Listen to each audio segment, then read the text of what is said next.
प्रभूच्या एका वाक्यामुळे सागर संतापला. दोघांमध्ये झाला नवीन राडा. तर कलर्स मराठीवरील बिग बॉसचं नवीन पर्व सुरू आहे आणि अशातच आपण अगदी डे वन पासून घरामध्ये नवनवीन राडे बघितले. सदस्यांमध्ये होणारे नवनवीन शाब्दिक वाद सुद्धा बघितले. अशातच आजच्या एपिसोडमध्ये आपण बघितलं की बिग बॉसने बिग बॉसच्या इतिहासामध्ये पहिल्यांदाच 2 कॅप्टन होणार असा ट्विस्ट दिला आहे. अशातच आजचा एपिसोड संपता संपता कलर्स मराठीनं नवीन प्रोमो शेअर केला आहे.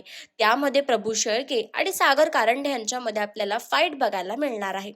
तर उद्याच्या एपिसोडमध्ये आपल्याला सागर आणि प्रभूमध्ये राडा बघायला मिळणार आहे आणि तो सुद्धा रुचितामुळे. तर रुचिता आणि प्रभूमध्ये थोडीशी अनबन होते. दोघं एकमेकांना चिडवतात आणि प्रभू जे हरकत करतो ते सागरला आवडत नाही. अशातच सागर आणि प्रभूमध्ये भांडणं होतात. प्रभू रिपीट सागर म्हणाला की तुला कोण काय बोलत नाही ह्याचा अर्थ तू काही पण बोलशील असं नाही.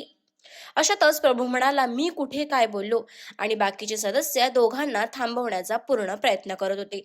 तर तुम्हाला या भांडणाबद्दल काय वाटतं आम्हाला कमेंट्स करून नक्की सांगा आणि अशा सगळ्या लेटेस्ट अपडेटसाठी टेली रिपोर्टर मराठीला सबस्क्राईब करायला विसरू नका.